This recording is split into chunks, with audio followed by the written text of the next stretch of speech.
කමිඳු මෙන්ඩිස් ඊයේ නැවත වරක් සන්රයිසර්ස් හයිදරාබාද් කණ්ඩායමේ දොරටු කමිඳු මෙන්ඩිස්ට විවෘත වෙනවා. එහිදී ඉතාමත් සුවිශේෂී දක්ෂතා සන්රයිසර්ස් හයිදරාබාද් කණ්ඩායම වෙනුවෙන් දක්වන්නට කමිඳු මෙන්ඩිස්ට හැකියාව ලැබෙනවා. එහිදී පන්දුවෙන් ඉතාමත් සුවිශේෂී දක්ෂතා කමිඳු මෙන්ඩිස් දැක්වීමට සමත් වෙනවා. එහිදී තමන්ගේ පළමු පන්දුවාර දෙක ලකුණු 6කට යොමු කිරීමට ඔහුට හැකියාව ලැබෙනවා.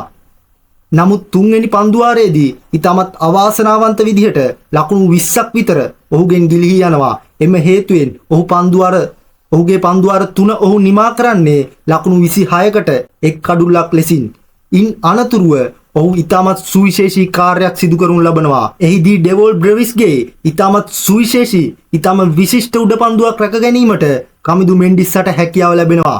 ඔහුගේ වම් අත පැත්තට ගොස් ඉතාමත් විශිෂ්ට ලෙස ඔහුගේ උඩ පන්දුව රැක ගන්නවා. ඔහුගේ වටේ සිටපු අයගේ මුහුණු දැක්කහම ඔබට හිතා ගන්න පුළුවන් එය කොතරම් විශිෂ්ට උඩ පන්දුවක්ද කියලා. පැට් කමින්ස් හිතන්නෙම ඒක 6ක් හරි 4ක් හරි ගියා කියලා. නමුත් කමිඳු මෙන්ඩිස් ඒ උඩ පන්දුව රැකගත් වහාම පැට් කමින්ස්ගේ මූණ වෙනස් වෙනවා.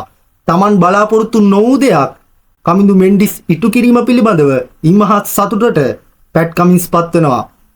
සාමාන්‍යයෙන් මේ වගේ උඩ පන්දුවක් රැක ගන්නකොට මේ වගේ වමට ගිහිල්ලා පැනලා ගන්න එක ඉතාමත් අසීරු කාර්යයක්. සමහරක් වෙලාවට එක අතක් දිගු කරලා මේ වගේ උඩ පන්දු රැක ගන්නවා අපි ඕන තරම් දැකලා තියෙනවා. නමුත් මේක ඉතාමත් තාක්ෂණයෙන් සපිරුණු ඉතාමත් සැලසුම් සහගතව අත් දෙකම යොදාගෙන ඉතාමත් විශිෂ්ට ආකාරයෙන් පැන රැකගත්තු ඉතාම විශිෂ්ට උඩ පන්දුවක් විදිහට මේ උඩ පන්දුව අපිට හඳුන්වන්න පුළුවන්. ඒ වගේම අවසානයේදී පිත්තෙන්ද ඉතාමත් සුවිශේෂී දස්කම් දැක්වීමට කමිඳු මෙන්ඩිස්ට හැකියාව ලැබෙනවා. මෙහිදී පන්දු 22කදී 4 පහරවල් 3ක්ද සමගින් ලකුණු 32ක් රැස් කරමින් සන්රයිසර්ස් හයිදරාබාද් කණ්ඩායම ජයග්‍රහණය දක්වා රැගෙන යාමට කමිඳු මෙන්ඩිස්ට හැකියාව ලැබෙනවා.